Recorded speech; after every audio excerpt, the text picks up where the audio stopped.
وَإِنَّ عَذَابِي لَشَدِيدٌ، تو پھر میرا عذاب بڑا سخت ہے۔ رزق کے اضافے کا ایک اور بہت بڑا سبب انفاق فی سبیل اللہ ہے۔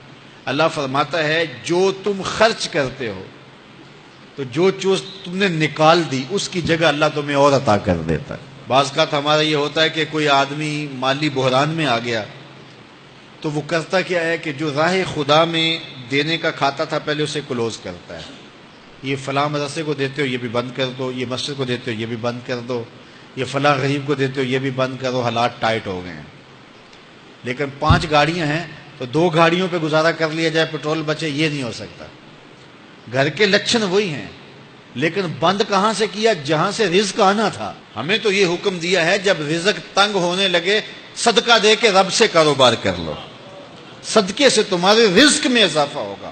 یہ رب کا وعدہ ہے اور اللہ کے وعدے جھوٹے نہیں ہو سکتے۔ رزق کی برکت کا ایک اور بہت بڑا ذریعہ النکاح ہے۔ فرمایا اگر تم نکاح کرو گے، تم فقیر ہو وہ تمہیں غنی کر دے گا۔ لوگ کہتے ہیں بچہ پیروں پہ کھڑا ہو لے تو پھر نکاح کریں گے، اللہ کہتا ہے تم نکاح کرو ہم پیروں پہ کھڑا کر دیں گے۔ ہمارا فلسفہ اپنا ہے، اس کا حکم اپنا ہے۔ وہ کہتا ہے ابھی تو یہ اپنے لیے نہیں کماتا تو جو آئے گی اس کو کہاں سے کھلائے گا؟ میاں جس نے آنا ہے اس نے اپنا رزق لے کے آنا ہے۔ تو بچوں کی شادیاں کرو، اگر وہ جوان ہو گئے رزق نصیب ہوگا۔ اپنے اہل خانہ کو نماز کے حکم دینے سے رزق بڑھتا ہے، کیونکہ جو صبح کا وقت ہوتا ہے یہ رزق کے بٹنے کا وقت ہوتا ہے، اور جس گھر میں صبح کے وقت لوگ سوئے ہوئے ہوتے ہیں وہاں بے برکتیاں ہوتی ہیں۔ تو طلوع فجر سے لے کر کے طلوع آفتاب تک اپنی اولاد کو، بیوی کو، بچوں کو نہ سونے دیں۔ اس وقت رزق بٹنے کے لمحے ہوتے ہیں۔ کثیر دعائیں مانگیں، تلاوت کلام مجید پڑھیں، اور نماز فجر مرد حضرات مسجدوں میں جا کے باجماعت ادا کریں، اور گھروں میں جو ہے وہ بیٹیاں بہنیں مصلے بچھا لیں تو اللہ کی رحمتوں کا نزول ہوگا۔ اب ایک حدیث میں رزق کے اضافے کا ایک اور نسخہ ارشاد کیا گیا۔ میرے حضور نے فرمایا جو شخص یہ چاہتا ہے کہ اس کے رزق میں برکتیں ہو اور اس کی عمر میں اضافہ ہو تو وہ اپنے رشتہ داروں کے ساتھ سلوک اچھا کرے۔ رشتہ داروں کے ساتھ اگر اچھا سلوک کرو گے تو پھر تمہارے رزق میں برکت ہو۔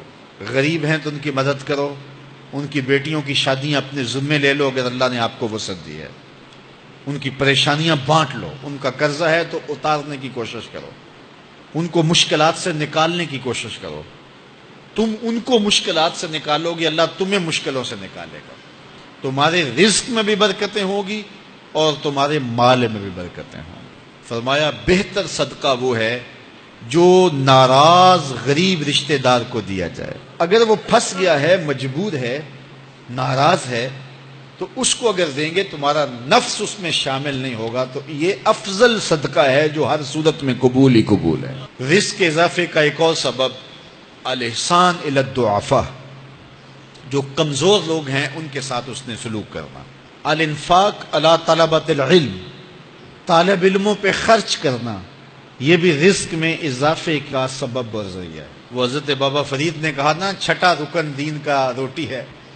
گھر میں کچھ نہ ہو تو پھر نہ نماز اور نہ ہی دیگر امور کی لذت آتی ہے، تو یہ رزق فراواں اور وسیع اور مبارک نصیب کر دے اللہ۔ تو اس کے لیے ایک اور وظیفہ میں دیتا ہوں، اور وہ یہ کہ مغرب کے بعد 21 مرتبہ سورۃ الکوثر پڑھ لیں، کثرت ہو جائے گی انشاءاللہ۔ اول خدوشی پڑھ لیں، 5-7 منٹ لگتے ہوں گے، تو سورہ کوثر 21 مرتبہ روزانہ مغرب کی نماز کے بعد پڑھیں۔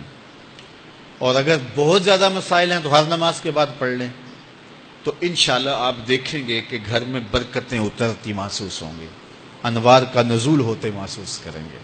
تو یہ وہ رزق کے اسباب